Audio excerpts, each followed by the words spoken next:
Alrighty, I definitely have enough room. Just deleted a bunch of videos. Um, so, okay, want to take this time to talk about a topic that, at first I was thinking, should I talk about it? Is it significant enough to talk about? And I did some thinking, and, I came to the conclusion that it was certainly something that I think is, you know, insight that people could use. I haven't seen it talked about, and I, you know, constantly looking for new information, right? And so I just thought, no, no problem contributing my insight to the matter, because the situation is actually a little dynamic, and I could understand where the layman would totally just not be able to understand those dynamics. It's quite simple at the same time. So the issue is free feeding, right? Um, what is free feeding? Free feeding is basically the practice of leaving the food for the dog out, right? And there's, with the connotation being that there's no schedule, right?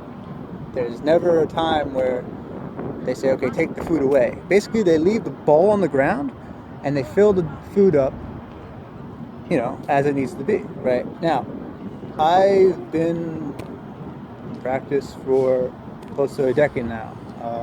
Even before I was working professionally, I was around dogs my whole life. I think my family definitely used to free feed our dogs. My family didn't know what they were doing with dogs, so I mean, it's not, and it's not a slight on them in any regard, right? But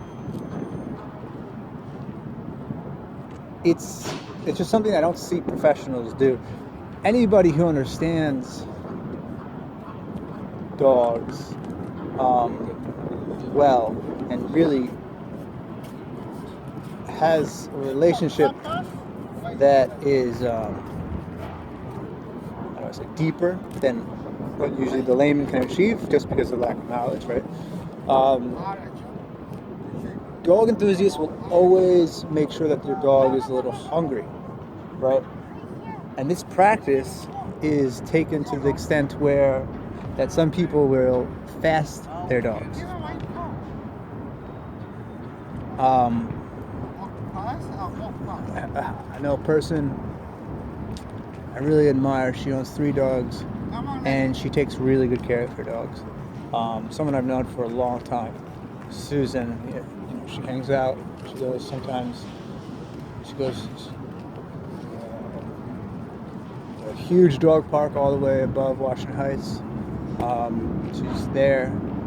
Serious dog person, and I've always, she's always been so nice to me. So what she does, one of the things I learned from her is she's a serious dog person, right? So, here she has her job in the city. She takes her dog to the dog run just to, make sure that they get the daily exercise.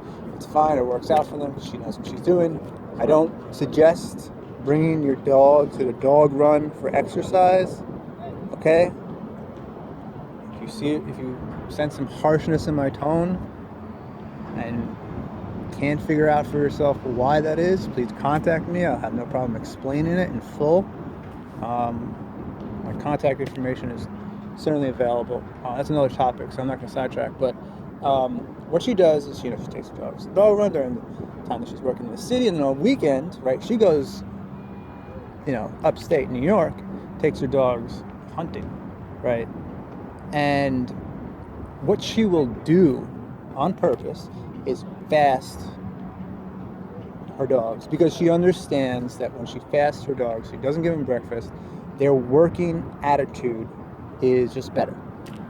Okay, anyone who understands dogs well understands this, and I'm not advocating using food to help you train your dog. I don't think there's anything wrong with it per se.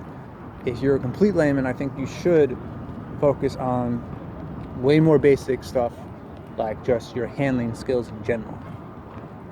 Handling skills will always amount to... Handling skills is way more important for the layman to focus on than using food. Anyone can get food and make a dog,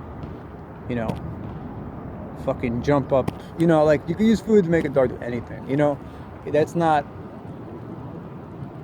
important usually though in the layman circumstance. The layman has to focus on their handling skills. Oh man, did I just sidetrack? I mean, I can get back to it. I just don't know where I sort of left off at. All right. Anyways, yeah. So what she'll do is just fast her dog, and this she knows that this.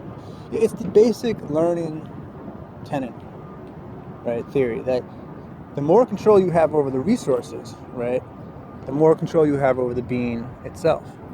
Okay, every trainer knows this, and I mean every trainer goes to sometimes great lengths, and very meticulous in how they feed their dog.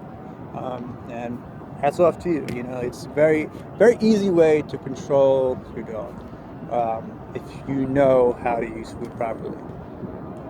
Anything can be abused. You can use food and abuse a dog. So, but sometimes that happens. It's an art form. Okay, you have to be balanced in your approach, whatever you do. What happens though with the free-fed dog, in my experience, okay, the dynamic that I was wanting to bring up, that's pretty interesting in my opinion, and actually could be really bad for a dog, right? Given, I'm gonna present the scenario for, when I dealt with, take it to the extreme, the worst case scenario, say it's time to transition a dog to new food, right? What do we know about the free-fed dog? First of all, he's never hungry, right? Because he's comfortable most of the time. Free-fed dogs usually have a little stomach too, a little cute, fat, pudgy stomach. It's cute. But what do we know about the free-fed dog?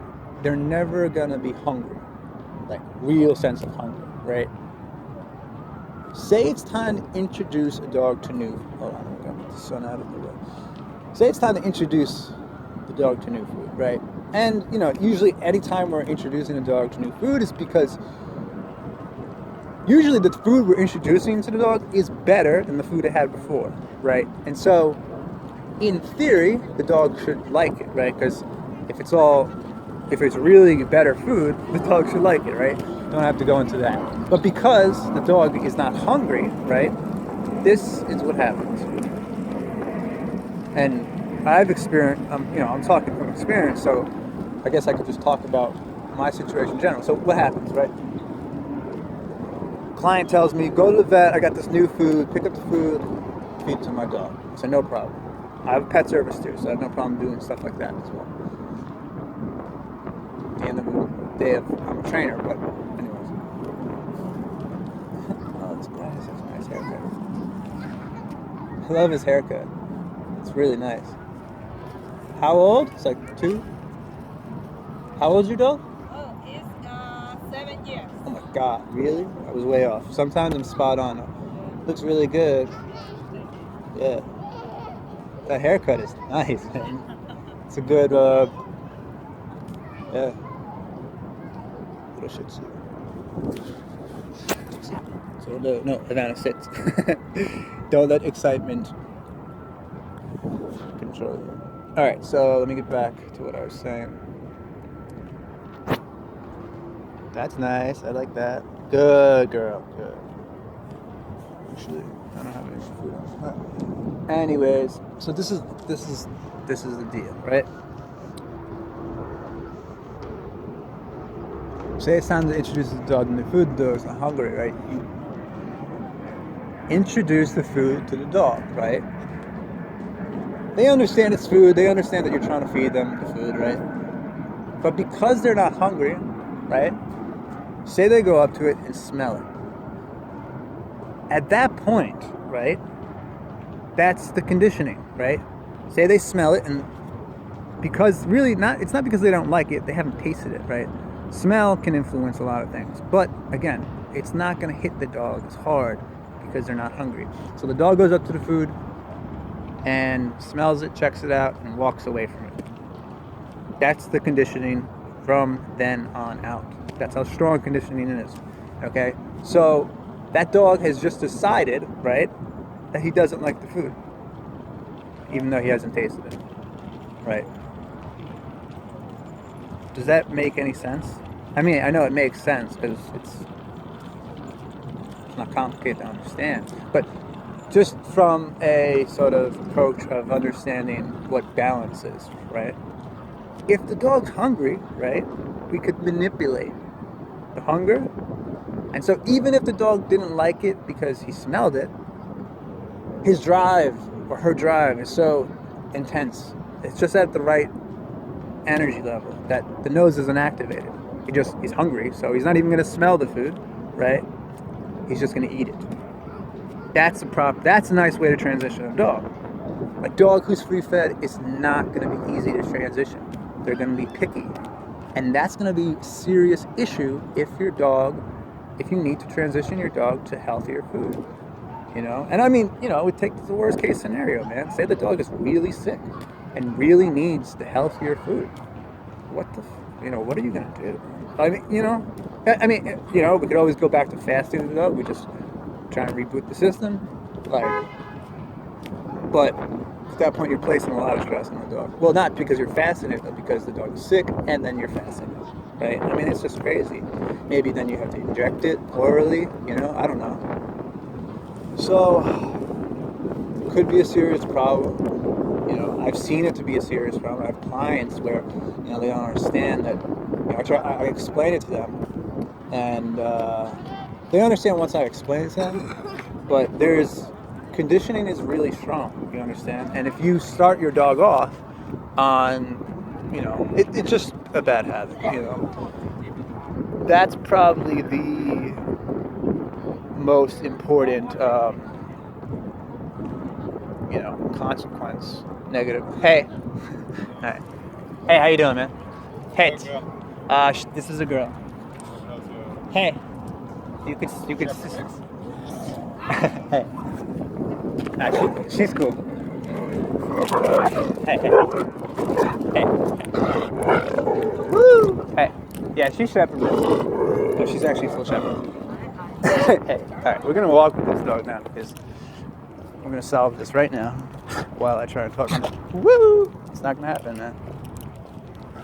Hey. It's okay. She doesn't bite. She's just loud. And I don't. Anxious sometimes. Huh? She gets anxious sometimes because we had a couple of bad off-leash experiences here, but Oh, really? yeah. Yeah, that's That not. was a long time ago. She's been okay now. Hey, man, that's one thing we can learn from the dog, right? They really, unless it's a serious situation, it's easy to change their mind about something. Get two little ones at home to play with. So. Hey, sit. Sit down. Yeah, just general obedience will help. No confusion. That's a beautiful dog, man. It's a girl, right? Yeah. Yeah. Shepherd retriever mix. Yeah, no, she looks like a lot of fun. Yeah, confusion is never a good thing with a dog. What's up? If anyone's gonna be an asshole here, it's gonna be me. Understand that? Come on, let's walk. Woo! It's not gonna happen like that. Come on. Shh, hey. Have you just started your walk, or? We're about to just finish up. We're gonna run to the corner 44. All right, you care if I walk with you? Yeah, no problem. Yeah, this way. Yeah, don't have them meet. Just walk them together. They'll play one day. Not today. Hey, relax. She looks like a lot of fun. All right, but you gotta get some things down before we can let you loose, okay? Hey, you can't do that. That's just stupid. Head. How old is she? She just turned 4, like 4 months ago. She's about to turn 6. Oh, nice. Like another week. Nice. Hey. Nice, very good. Simple stuff, Havana. You can do it. Hey. All right, I guess I'm gonna get back to this later.